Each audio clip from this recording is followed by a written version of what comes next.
പിതാവിനും പുത്രനും പരിശുദ്ധാത്മാവിനും സ്തുതി ആദ്യം മുതൽ എന്നും എന്നേക്കും തന്നെ ആമേൻ. ദൈവത്തിൻ്റെ പരിപാവനമായ പുണ്യതിരുനാമത്തിന് മഹത്വമുണ്ടാകട്ടെ. കർത്താവായ യേശുക്രിസ്തുവിൽ ഏറ്റവും സ്നേഹവാത്സല്യമുള്ള ദൈവമക്കളെ, ഒരിക്കൽ കൂടെ തമ്പുരാൻ്റെ പാദപീഠത്തിൽ ചേർന്ന് വന്ന് മാധുര്യമേറിയ തിരുവചനങ്ങളെ പകുത്തെടുക്കുവാൻ നമുക്ക് ഭാഗ്യം തന്ന ദൈവത്തിന് നന്ദി പറയാം. നാം വീണ്ടും ദൈവസന്നിധിയിൽ ചേർന്ന് വരുമ്പോൾ ആരാണ് ഭാഗ്യവാനെന്ന ചോദ്യത്തിൻ്റെ മറ്റൊരു ഉത്തരം ഇന്ന് നാം പരിശോധിക്കുകയാണ്. ദൈവമക്കളെ, നാം മുൻപ് കേട്ടത് ദുഃഖിക്കുന്നവർ ഭാഗ്യവാന്മാർ, അവർക്ക് ആശ്വാസം ലഭിക്കുമെന്നാണ്. തൻ്റെ ഗിരിപ്രഭാഷണത്തിൽ യേശുക്രിസ്തു വീണ്ടും പറയുന്നു, വിനയമുള്ളവർ, സൗമ്യതയുള്ളവർ ഭാഗ്യവാന്മാർ. അവരുടെ ഭാഗ്യം എന്താണെന്ന് യേശു പറയുന്നു, അവർ ദീർഘായുസ്സോടെ ഇരുന്ന് ഭൂമിയെ കൈവശപ്പെടുത്തി അതിൻ്റെ നന്മ അനുഭവിക്കും.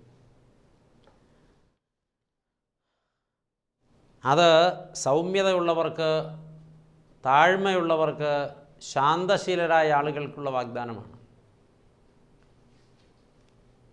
37-ാമത്തെ സങ്കീർത്തനത്തിലെ 11-ാമത്തെ തിരുവചനത്തിൽ ഇങ്ങനെ വായിച്ചു, എന്നാൽ സൗമ്യതയുള്ളവർ ഭൂമിയെ കൈവശമാക്കും. ആ വേദഭാഗം കർത്താവ് ഉച്ചരിച്ചാണ് ഇവിടെ ഭാഗ്യവാനെ അവതരിപ്പിച്ചിട്ടുള്ളത്. ഇന്ന് ലോകത്ത് ശാന്തരായ മനുഷ്യർ വളരെ കുറവാണ്.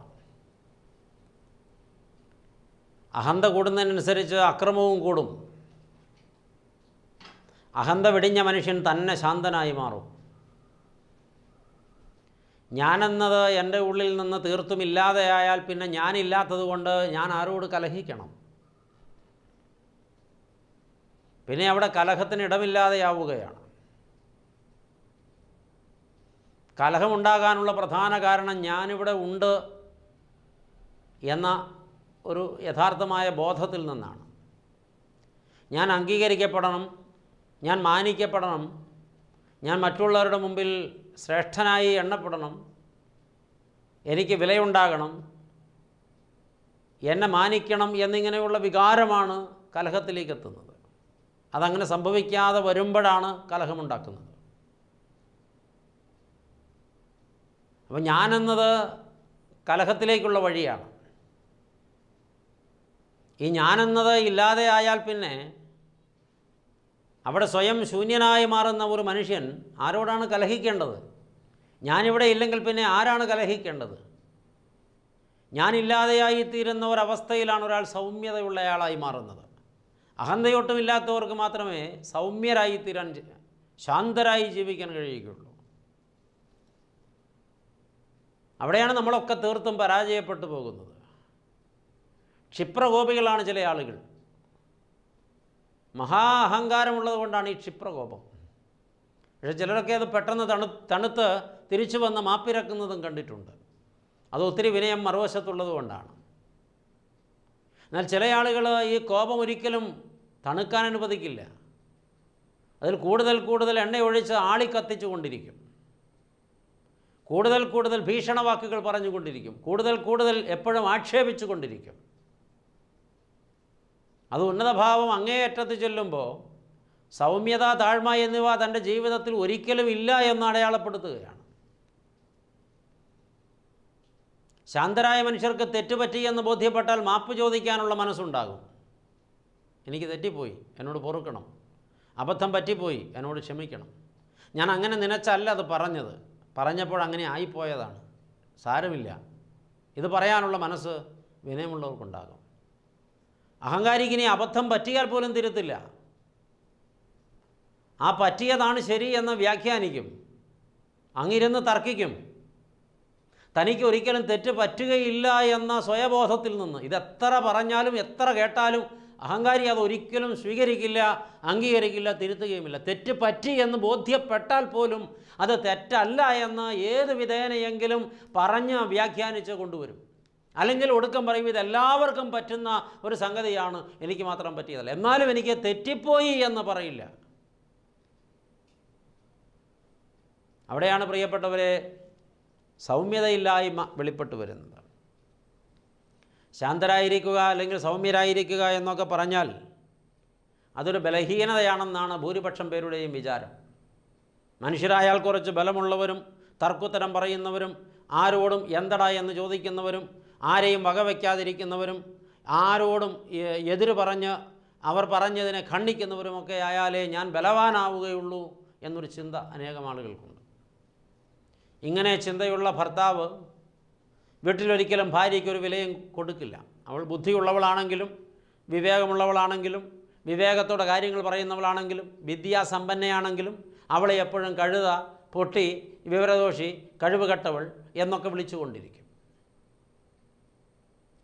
ഭാര്യ വിനയമുള്ളവളാണെങ്കിൽ ഇതെല്ലാം സൗമ്യതയോടെ സമ്മതിച്ച് ഭർത്താവിനെ പ്രോത്സാഹിപ്പിച്ച് വീണ്ടും അങ്ങനെ തന്നെ വിളിക്കുക. കാരണം താങ്കളുടെ ജീവിതത്തിൽ കഴുതയെന്ന് വിളിക്കാനും പരിഹസിക്കാനും വേറൊരാളെ ഇണങ്ങി കിട്ടുകയില്ല സുഹൃത്തെ. ധൈര്യമായി എന്നെ വിളിച്ചുകൊള്ളുക. ഞാൻ നിനക്ക് വേണ്ടി കഴുതയാകാനായിട്ട് തീരുമാനിച്ചിറങ്ങിയതാണ്. ഞാൻ നിൻ്റെ കഴുതയാണ്. അതുകൊണ്ട് ആയുസ് മുഴുവൻ ഞാൻ നിന്നെ ചുമക്കാം. നീ തരുന്ന എല്ലാ അപമാനങ്ങളും ഏൽക്കാം.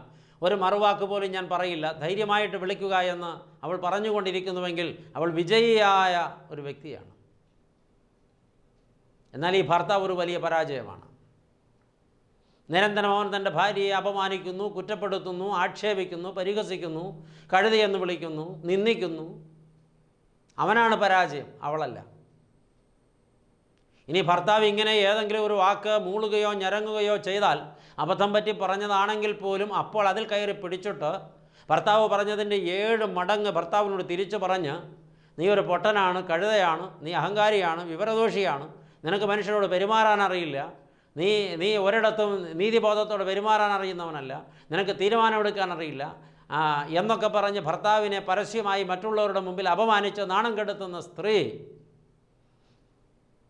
ഒരിക്കലും വിനയമുള്ളവളല്ല. അവൾ വിജയിയാകാനും പോകുന്നില്ല. അവളൊരു തികഞ്ഞ പരാജയമായിരിക്കും.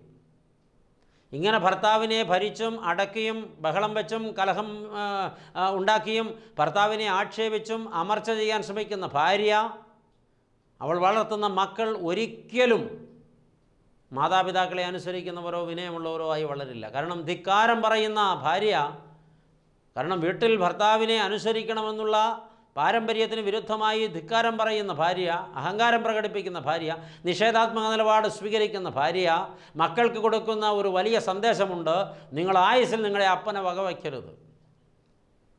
അയാളൊരു ഭയങ്കര കുഴപ്പക്കാരനോ അല്ലെങ്കിൽ ഒരു ധിക്കാരിയോ ആണെങ്കിൽ ഒരുപക്ഷെ ഭാര്യയെ അമർച്ച ചെയ്ത് മക്കളെ ബലാത്കാരേണ പിടിച്ചു നിർത്തി അയാൾ അധികാരമൊക്കെ നടത്തിയെന്ന് വരും. പക്ഷെ മക്കളുടെ മനസ്സിൽ അയാൾക്കൊരു വിലയും കാണത്തില്ല.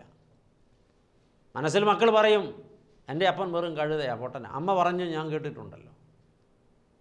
ഈ കുടുംബാന്തരീക്ഷങ്ങളിലെ നിലപാടുകളും സംഭാഷണങ്ങളുമൊക്കെ ഉണ്ടാക്കി തീർക്കുന്ന ദൂരവ്യാപകമായ ഭവിഷ്യത്തുകൾ നമ്മളെപ്പോഴെങ്കിലും ഓർക്കാറുണ്ടോ? ഇനി തിരിച്ച് ഭാര്യ ഇങ്ങനെയൊക്കെ മോശമായി പെരുമാറുമ്പോൾ ഭർത്താവ് പറയുകയാണ് മനസ്സിൽ, എടി പെണ്ണെ, നീ ആവശ്യം പോലെ കഴുതയെന്ന് വിളിച്ചോ, പൊട്ടനെന്നോ ഭോഷനെന്നോ വിവരദോഷിയെന്നോ പെരുമാറാൻ അറിയാത്തവനെന്നോ വികാരജീവിയെന്നോ ഒന്നിനും കൊള്ളാത്തവനെന്നോ എന്ത് വേണേലും വിളിച്ചോ, എത്ര വേണേലും പരിഹസിച്ചു. ഉള്ളിൽ വേദന ഉണ്ടെങ്കിലും അടക്കി പിടിച്ചാൽ പറയുന്നതേ. കാരണം നിനക്ക് ഇങ്ങനെയൊക്കെ പെരുമാറാൻ ലോകത്ത് വേറൊരു പുരുഷനെ കിട്ടുകയില്ല. മറ്റാരാണെങ്കിലും അടിച്ച് നിൻ്റെ കവിള് പൊട്ടിക്കും, നിൻ്റെ പല്ല് കൊഴിക്കും. ഞാൻ നിൻ്റെ ഭർത്താവ്, നിത്യം നിൻ്റെ കഴുത. നിനക്ക് തോന്നുന്നത് പോലെ നീ എന്നോട് പെരുമാറുക. ആയുസ് മുഴുവൻ ഞാൻ ഉണ്ടാകും ഈ കഴുതയായി നിൻ്റെ കൂടെ, മരിക്കും വരെ. ഇങ്ങനെ ഭർത്താവ് തീരുമാനിച്ചാൽ അവൻ വിജയിയായി. അവനാണ് ശക്തൻ, സർവശക്തൻ, ഈ കുടുംബത്തിൽ ഏറ്റവും ബലവാനായ വ്യക്തി. നിരന്തരം ഭർത്താവിനെ പരിഹസിച്ചും കുറ്റപ്പെടുത്തിയും വില കുറച്ച് സംസാരിച്ചും അപമാനിക്കുന്ന ഭാര്യ കഴിവുകെട്ടവളും തികഞ്ഞ അഹങ്കാരിണിയും പരാജയവുമാണെന്ന് ഇങ്ങനെയൊക്കെ വ്യാഖ്യാനിക്കപ്പെടുമ്പോൾ സ്വന്തം പങ്കാളിയുടെ മുഖത്തേക്ക് നോക്കി നിന്നെക്കുറിച്ചാണ് പറഞ്ഞതെന്ന് പറയാൻ ഇപ്പോൾ പലരും ശ്രമിച്ചു കഴിഞ്ഞല്ലോ, പറഞ്ഞു കഴിഞ്ഞല്ലോ. എന്നാൽ പ്രിയപ്പെട്ടവരെ, അവിടെയും വെളിപ്പെടുത്തപ്പെട്ടത് അഹങ്കാരമാണ്. ഇതെന്നെക്കുറിച്ച് പറഞ്ഞ വാക്കാണെന്ന് കണ്ണടച്ചിരുന്ന് സ്വയം ഒന്ന് ശോധന ചെയ്ത് ആ കടക്കണ്ണിൽ ഒരു തുള്ളി കണ്ണ് നിർപൊടിയുമെങ്കിൽ സത്യം ഈ വചനം നിന്നെ തൊട്ടിട്ടുണ്ട്, നീ ഭാഗ്യവാനാകാനുള്ള വഴിയാണത്. ഇതെനിക്ക് നിങ്ങൾക്കും ഒരു പാഠമാകേണ്ടതാണ്. ആരാണ് ബലവാനെന്നൊക്കെ ചോദിച്ചാൽ ബഹളം വയ്ക്കുന്നവരല്ല. നമ്മുടെയൊക്കെ ധാരണ മസിൽ പവർ ഉള്ളവരും ഒച്ച ഉണ്ടാക്കുന്നവരും ഏറ്റവും കൂടുതൽ ഒച്ചയെടുക്കുന്നവരും ആരെയും അടിച്ചമർത്തി ഭരിക്കുന്നവരുമൊക്കെയാണ് ബലവാന്മാരെന്ന്. ആയുധ ബലമുള്ളവരും ആൾ ബലമുള്ളവരും കായിക ബലമുള്ളവരും ഒക്കെ ബലവാന്മാരാണെന്ന് നമ്മൾ വ്യാഖ്യാനിക്കുന്നു. എന്നാൽ യഥാർത്ഥ ബലവാൻ അതല്ലെന്ന്. സൗമ്യതയും താഴ്മയുമുള്ളവരാണ് ബലവാന്മാരെന്നാണ് നാം മനസ്സിലാക്കേണ്ടത്. ശാന്തതയുടെയും സൗമ്യതയുടെയും വിപരീത വശമാണ് അക്രമാസക്തി. പ്രിയപ്പെട്ടവരെ, ശാന്തശീലർ വിനീതരാണ്. അവർക്ക് ആരെയും അപമാനിക്കാനോ ആക്രമിക്കാനോ കഴിയില്ല. അവരെല്ലാം സഹിക്കും. എന്തുകൊണ്ടെന്നാൽ അവർ ദൈവത്തിൻ്റെ ശക്തിയിലാണ് ആശ്രയിക്കുന്നത്. ദൈവമാണ് അവരുടെ ബലം, സങ്കേതം. മറുവശത്ത് അഹങ്കാരി അവരിൽ തന്നെയാണ് ആശ്രയിക്കുന്നത്. ഞാനെന്ന ഭാവമുള്ള മനുഷ്യൻ്റെ എല്ലാ ബലവും അയാൾ തന്നെയാണ്. അയാൾക്ക് ദൈവവിശ്വാസവുമില്ല, ദൈവത്തിൽ ആശ്രയവുമില്ല. അതുകൊണ്ടാണ് ആരെയും അടിച്ചമർത്തി സംസാരിക്കുന്നതും ആരുടെയും പൊസിഷൻ അംഗീകരിക്കാതെ അവരോട് മോശമായി അപമാനകരമായി ചിത്രീകരിക്കുന്നതും. നാം ഒന്ന് വിലയിരുത്തിയാൽ അറിയാം, ലോകത്ത് ഒരുപാട് പേരെ ആദരിക്കുകയും ബഹുമാനിക്കുകയും അംഗീകരിക്കുകയും വളരെ ഭയഭക്തിയോടെ കാണുകയും ഒക്കെ ചെയ്യുന്ന ചില ആളുകളെ അവരുടെ ഏറ്റവും പ്രിയപ്പെട്ടവർ കാണുന്നത് വലിയ പുച്ഛത്തോടും പരിഹാസത്തോടും വളരെ വില കുറഞ്ഞ നിലയിലാണ്. അപ്പോൾ ഈ സ്വന്തം ആളുകൾ എത്രമാത്രം അഹന്തയുള്ളവരായാലാണ് അവർക്ക് അങ്ങനെ പെരുമാറാൻ കഴിയുക?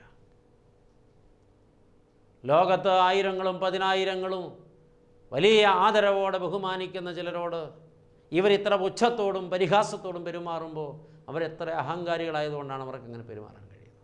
ഒരുപക്ഷെ അവരോട് ഇത് ചോദിച്ചാൽ അവർ പറയാൻ പോകുന്ന മറുപടി എന്തായിരിക്കുമെന്ന് പറയട്ടെ. ലോകത്ത് ഇയാളെ പൂജിക്കുന്നവർക്ക്, അല്ലെങ്കിൽ ഈ വ്യക്തിയെ വലിയ ആളാണെന്നൊക്കെ എണ്ണുന്ന ഒരൊറ്റ മനുഷ്യനും അയാളുടെ തനി സ്വഭാവം അറിയാൻ പാടില്ല.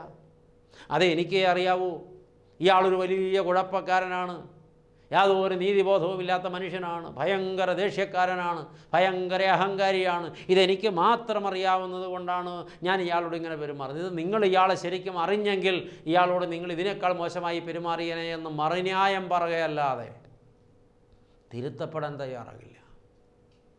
ഒരിക്കലും തിരുത്തപ്പെടാൻ തയ്യാറാകില്ല.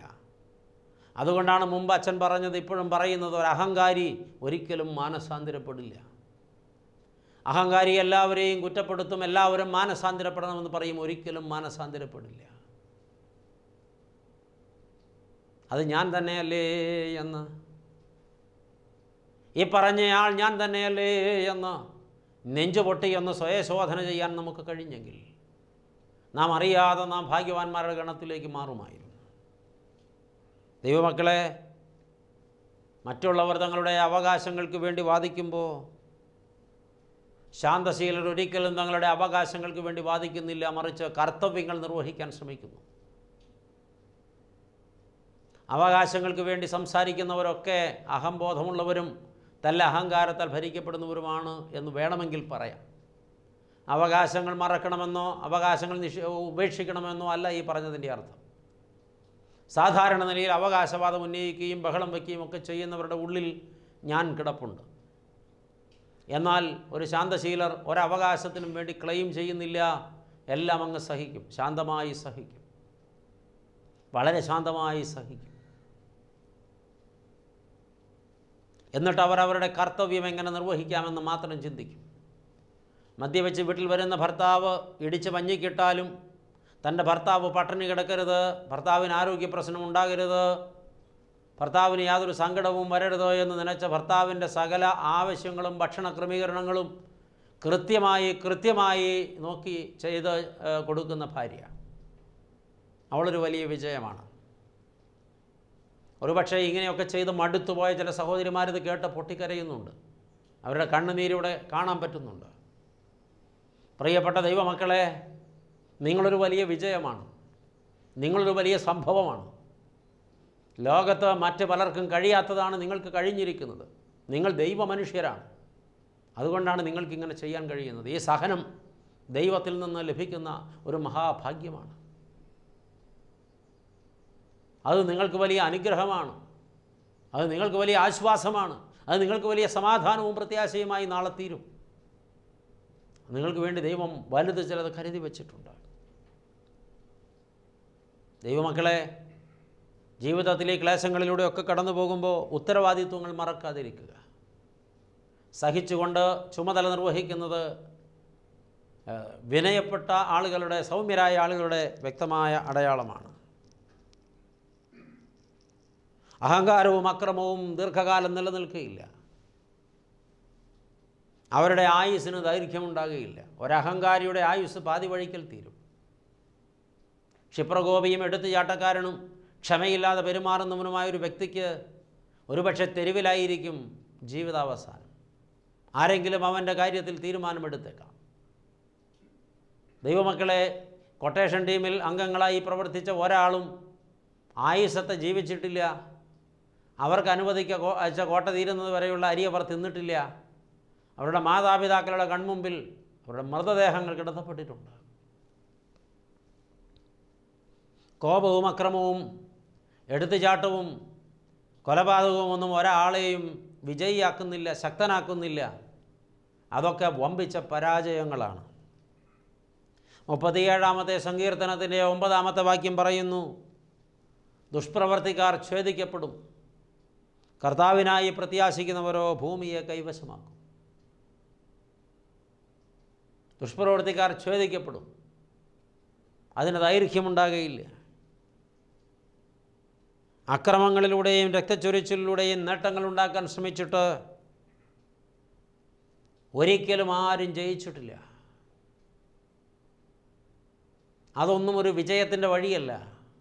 സഹന സമരത്തിലൂടെ ഭാരതത്തെ സ്വാതന്ത്ര്യത്തിലേക്ക് നയിച്ച ഗാന്ധിസം ഒരിക്കലും പ്രാക്ടിക്കലാക്കാൻ കഴിയാത്ത ഒന്നാണെന്നാണ് ഇന്നത്തെ ആളുകൾ സാധാരണ നിലയിൽ ചിന്തിക്കുന്നത്. അക്രമമാണ് അവരുടെ വഴി. യേശുക്രിസ്തുവിൻ്റെ സഹനസമരപാതയിൽ നിന്നാണ് ഗാന്ധിക്ക് സഹനസമരത്തിൻ്റെ ഊർജം കിട്ടിയതെന്ന് ഗാന്ധി തന്നെ പറഞ്ഞിട്ടുണ്ട്. ഈ ലോകത്തിൻ്റെ ഏറ്റവും കൂടുതൽ സ്വാധീനിച്ച മാതൃകാപുരുഷൻ ക്രിസ്തുവാണെന്ന് ഗാന്ധി പറഞ്ഞപ്പോൾ, സത്യത്തിൽ ഗാന്ധിയെ ജീവിതത്തിൽ ഏറ്റവും കൂടുതൽ സ്വാധീനിച്ചത് ക്രിസ്തുവാണെങ്കിൽ എന്തുകൊണ്ടാണ് ആ ക്രിസ്തു നമ്മെ സ്വാധീനിക്കാത്തത്? ഗാന്ധി അറിഞ്ഞതുപോലെ നാം ക്രിസ്തുവിനെ അറിഞ്ഞിട്ടില്ലേ? അതുകൊണ്ടല്ലേ. മാത്രമല്ല, നിരന്തരം കോപിക്കുന്നവർക്ക്, വൈരാഗ്യം ഉള്ളിൽ വെച്ചുകൊണ്ടിരിക്കുന്നവർക്ക്, പക ഉള്ളിൽ വെച്ചുകൊണ്ടിരിക്കുന്നവർക്ക്, വിദ്വേഷം സൂക്ഷിച്ചു വയ്ക്കുന്നവർക്ക് എപ്പോഴും രോഗങ്ങൾ വന്ന് അടിഞ്ഞുകൂടിക്കൊണ്ടിരിക്കും. അവരുടെ ബ്ലഡ് പ്രഷർ വർദ്ധിക്കും, അവരുടെ ഡയബറ്റിക് ശരീരത്തിലെ പാൻക്രിയാസിൻ്റെ പ്രവർത്തനം താറുമാറാകും, ബ്ലഡ് ഷുഗർ കൂടും. അതുപോലെ തന്നെ അവരുടെ ശരീരത്തിൽ ഹോർമോൺ വ്യതിയാനങ്ങൾ സംഭവിച്ചിട്ട് ചിലപ്പോൾ ചില ട്യൂമറുകളോ അതുമല്ലെങ്കിൽ വേറെ ചില രോഗങ്ങളോ വന്ന് ഭവിക്കും. അതൊന്നുമല്ലെങ്കിൽ അവരുടെ മനസ്സിൻ്റെ താളം തെറ്റും. സംഘർഷം ഒരാളുടെ തലയിൽ നിറഞ്ഞിരുന്നാൽ ശരീരത്തിൻ്റെ സിസ്റ്റത്തെ മൊത്തത്തിൽ അത് ബാധിക്കും. അപ്പോൾ മനസ്സിൻ്റെ നിലയ്ക്കനുസരിച്ചാണ് ശരീരത്തിൻ്റെ നിലയും പരിപാലിക്കപ്പെടുന്നത്. മനസ്സ് രോഗാതുരമാണെങ്കിൽ ശരീരവും രോഗാതുരമായിരിക്കും. മനസ്സ് ആഹ്ലാദപൂർണ്ണമാണെങ്കിൽ ശരീരവും ആഹ്ലാദപൂർണ്ണമായിരിക്കും. മനസ്സ് ആരോഗ്യകരമാണെങ്കിൽ ശരീരവും ആരോഗ്യകരമായിരിക്കും. ഇതൊരു വലിയ ശാസ്ത്രീയ സത്യമാണ്. നമുക്ക് തന്നെ അറിയാൻ, രാവിലെ മനസ്സിന് സുഖമില്ലെങ്കിൽ കിടക്ക വിട്ട് എഴുന്നേൽക്കാൻ മനസ്സ് കാണില്ല. എനിക്ക് വയ്യ എന്ന് മനസ്സ് പറഞ്ഞാൽ ശരീരം പറയും ഒട്ടും വയ്യെന്ന്. അത്യന്തം വേദന ശരീരം അനുഭവിക്കുമ്പോഴും മനസ്സ് ഉന്മേഷത്തോടെ ഇരിക്കുകയാണെങ്കിൽ, ആനന്ദത്തിൽ ത്രസിക്കുകയാണെങ്കിൽ, വേദനയൊക്കെ അവിടെ കിടക്കട്ടെ, ഞാൻ എഴുന്നേറ്റ് പോകുമെന്ന് മനസ്സ് പറയും, ശരീരം ഒപ്പം എഴുന്നേറ്റ് പോകുകയും ചെയ്യും. നമ്മുടെ ജീവിതത്തെ നാം തിരുത്തണം ദൈവമക്കളെ. നമ്മൾ അഹങ്കരിക്കേണ്ട ഒരു വിഷയവും നമ്മുടെ കയ്യിലില്ല. വിനയപ്പെടുകയത്രേ നമുക്ക് കാമ്യമായിട്ടുള്ളത്. എത്രത്തോളം വിനയപ്പെടാമോ അത്രത്തോളം വിനയപ്പെടുക. അതാണ് നമ്മുടെ ജീവിതത്തിൽ വിജയമായി മാറേണ്ടത്. ലൂക്കോസ് എഴുതിയ രക്ഷാസുവിശേഷം 1-ാം അധ്യായത്തിൻ്റെ 52-ാമത്തെ തിരുവചനത്തിൽ വിശുദ്ധ ദൈവമാതാവ് മനോഹരമായി പാടുന്ന വരികളുണ്ട്. കർത്താവ് പ്രഭുക്കന്മാരെ സിംഹാസനങ്ങളിൽ നിന്നും ഇറക്കി താഴ്മയുള്ളവരെ ഉയർത്തുന്ന ദൈവമാണെന്ന്. അഹങ്കാരികൾ താളടിയാകുമ്പോൾ വിനയമുള്ളവരെ ഔന്നത്യങ്ങൾ അണിയിക്കുന്നവനാണ് നമ്മുടെ ദൈവം. വിനയം വളർച്ചയുടെ ചവിട്ടുപടിയാണ്. വിനയം സ്വർഗത്തിലേക്കുള്ള കരയേറ്റമാണ്.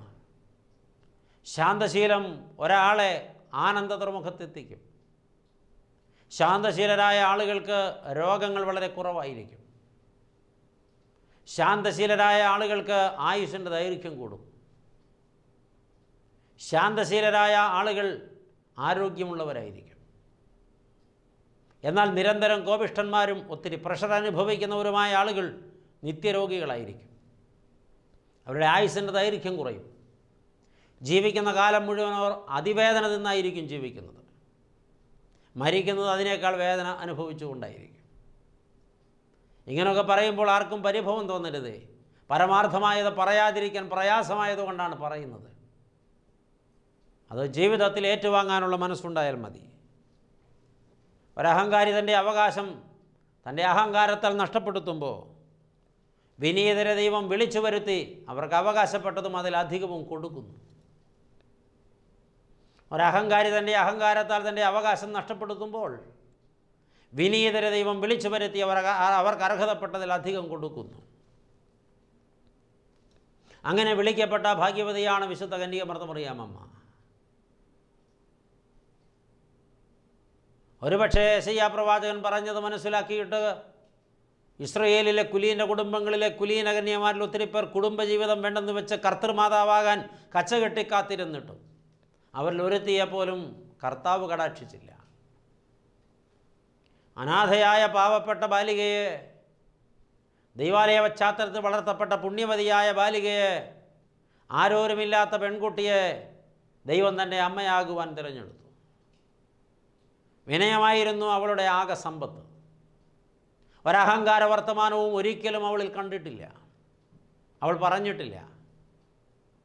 ദൈവമക്കളെ, ഞാൻ പലപ്പോഴും ഇങ്ങനെ ഓർക്കാറുണ്ട്. ഓർക്കുമ്പോൾ ചിലപ്പോൾ എനിക്ക് ചിരി വരാറുണ്ട്. വളരെ ഭക്തരായി നടിച്ചു നടക്കുന്ന ഇന്നത്തെ അമ്മമാരാരെങ്കിലുമാണ് കർത്താവിൻ്റെ അമ്മയാകാൻ വിളിക്കപ്പെട്ടതെങ്കിൽ എന്തായിരുന്നേനെ അവരുടെ നിലപാടുകൾ? കർത്താവ് എവിടെ പോയാലും അവർ മുന്നിൽ നടക്കും. നെഞ്ച് വിരിച്ച് തല പൊക്കിപ്പിടിച്ച് വഴിക്ക് നിൽക്കുന്നവരോടൊക്കെ ഷൗട്ട് ചെയ്യും, മാറടാ, വഴിയെന്ന് മാറടാ, യേശുവാണ് വരുന്നത്, എൻ്റെ മോന. സ്വന്തം മക്കളെ ഏതെങ്കിലും ഒരു പൊസിഷനിലെത്തിയാൽ മക്കളെക്കുറിച്ച് 1000 നാവല്ലേ അമ്മമാർക്ക്? എവിടെ ചെന്ന് നിന്നും പരിസരം നോക്കാതെ മേനി പറയുന്ന അമ്മമാരെ കണ്ടിട്ടില്ലേ നമ്മൾ? പക്ഷേ കർത്താവിൻ്റെ അമ്മ എന്നും ഒളിവിടത്തിലായിരുന്നു, മറവിടത്തിലായിരുന്നു. എല്ലാം ഹൃദയത്തിൽ സൂക്ഷിച്ചു വെച്ച് ഒരിടത്തും വെളിപ്പെടാതെ ഒരഹങ്കാര വർത്തമാനവും പറയാതെ ശാന്തമായി ജീവിച്ചവൾ. അവളെപ്പോലൊരു ഭാഗ്യവതിയെ ലോകം വേറെ കണ്ടിട്ടില്ലല്ലോ. അതാണല്ലോ അമ്മയുടെ ഏറ്റവും വലിയ ഭാഗ്യമായി തീർന്നത്. അവളെപ്പോലെ സ്വയം താഴ്ത്തിയ ആരും ലോകത്തില്ല. അവളെപ്പോലെ ദൈവത്താൽ ഉയർത്തപ്പെട്ട ഒരാളും ലോകത്തില്ല എന്ന് പിതാക്കന്മാർ പാടിയിട്ടുണ്ട്. ഇന്ന് ഒത്തിരി പേർക്ക് ശാന്തരായിരിക്കാൻ കഴിയുന്നില്ല. എപ്പോഴും വഴക്കും ബഹളവും ഒച്ചപ്പാടുമാണ്. യുദ്ധസമാനമായ സാഹചര്യമാണ് ഇന്ന് പല വീടുകളിലും. യുദ്ധമെന്നൊക്കെ പറയുമ്പോൾ ചിലയിടത്ത് പൊട്ടലും ചീറ്റലും പീരങ്കി വെടിയുണ്ടകളും ഒപ്പം വലിയ ബോംബ് സ്ഫോടനങ്ങളുമൊക്കെ നടക്കും. എന്നാൽ ചിലയിടങ്ങളിൽ ശീതയുദ്ധമാണ്. ആയുധങ്ങൾ ഉണ്ടോ എന്ന് ചോദിച്ചാൽ ഒച്ചപ്പാടും ബഹളവും ഒന്നും കേൾക്കുന്നില്ല, മിണ്ടുകയില്ല, അത്രയേ ഉള്ളൂ. ദിവസങ്ങളോളം, ആഴ്ചകളോളം, മാസങ്ങളോളം ഭർത്താവിനോട് മിണ്ടാത്ത ഭാര്യ, ഭാര്യയോട് മിണ്ടാത്ത ഭർത്താവ്. സത്യത്തിൽ എന്തു വലിയ യുദ്ധമാണ് അവിടെ നടക്കുന്നത്? മനസംഘർഷങ്ങളുടെ യുദ്ധം, പരസ്പര ആക്ഷേപങ്ങളുടെ യുദ്ധം. പുറത്തു വരുന്നില്ലെന്നേ ഉള്ളൂ. അവരൊട്ടും ശാന്തരല്ല. അവരാണ് കൂടുതൽ അപകടകാരികൾ. അവരാണ് കൂടുതൽ പെട്ടെന്ന് രോഗികളാകുന്നവർ. അവരാണ് വളരെ പെട്ടെന്ന് ഒരുപക്ഷെ സ്വയഹത്യയ്ക്ക് തീരുമാനിക്കുന്നവർ. അവരാണ് ജീവിതത്തിൽ ഏറ്റവും വലിയ അപകടകാരികൾ. ശാന്തരല്ലവർ. ശാന്തരാവുക, സൗമ്യരാവുക, നിനക്ക് ഭാഗ്യം. എന്നാൽ ശാന്തശീലരാകാനുള്ള വഴി ഒന്ന് മാത്രമാണ്. ദൈവത്തിൻ്റെ സർവ്വശക്തിക്ക് മുമ്പിൽ ഞാൻ ഒന്നുമല്ല എന്ന് സമ്മതിക്കാനും കർത്താവിൻ്റെ കുരിശിൻ്റെ ചുവട്ടിൽ കമിഴ്ന്നു വീഴാനും മനസ്സുണ്ടെങ്കിൽ, ഒന്ന് സ്വയം താഴ്ത്താൻ മനസ്സുണ്ടെങ്കിൽ, ഞാൻ എന്നതിനെ കുരിശിൻ്റെ ചുവട്ടിൽ ഉപേക്ഷിക്കാൻ മനസ്സുണ്ടെങ്കിൽ ഒരു മനുഷ്യൻ തന്നെ ശാന്തനാകാൻ കഴിയും. ഈ താഴ്മയത്രേ ദൈവം നമ്മളോട് ചോദിക്കുന്നത്. ഇത് കണ്ടെത്താനായിരിക്കട്ടെ ഈ സന്ദേശം നമ്മെ സഹായിക്കുന്നത്. ഇന്ന് പറഞ്ഞത് കേട്ട് നമുക്ക് നമ്മുടെ ജീവിതത്തിൽ വലിയ ഭാഗ്യമായി മാറട്ടെ. ദൈവം അനുഗ്രഹിക്കട്ടെ. നമുക്ക് പ്രാർത്ഥിക്കാം. സ്നേഹവാനായ ദൈവമേ, സ്വർഗീയ പിതാവേ, കേൾപ്പിച്ച വിലയേറിയ സന്ദേശത്തിനായിട്ട് സ്തോത്രം. ഇന്ന് കേട്ട സന്ദേശം ജീവിതത്തിൽ സൂക്ഷിച്ചു വെച്ച് ദൈവമേ, മനഃപൂർവ്വം അഹന്ത വെടിഞ്ഞ് വിനയപ്പെട്ട് ശാന്തശീലരായി വിനയമുള്ളവരായി ജീവിക്കുവാൻ, അതിനാൽ രോഗങ്ങളെ പുറത്താക്കുവാൻ, അതിനാൽ ദീർഘായുസ് കൈവരിക്കാൻ, അതിനാൽ സമാധാനം നേടുവാൻ, അതിനാൽ നിത്യസ്വർഗത്തിൽ ഓഹരിയും അവകാശവും നേടുവാൻ, അങ്ങനെ ഉത്തരവാദിത്വം നിർവഹിച്ച് ദൈവസന്നിധിയിൽ കൃതജ്ഞതാപൂർവ്വം നിൽക്കുന്നവരായിത്തീരുവാൻ അടിയങ്ങളെ സഹായിക്കണം, ശക്തീകരിക്കണം. വിനയപൂർവ്വം പാദപീഠത്തിൽ സമർപ്പിക്കുന്നു. കർത്താവ് മഹത്വമെടുക്കണം. പ്രാർത്ഥന കേട്ടതുകൊണ്ട് സ്തോത്രം. ഞങ്ങൾ നിനക്കും നിൻ്റെ പിതാവിനും പരിശുദ്ധാത്മാവിനും സ്തുതി സ്തോത്രങ്ങൾ അർപ്പിക്കുന്നു, ഇപ്പോഴും എപ്പോഴും എന്നേക്കും തന്നെ. ആമേൻ.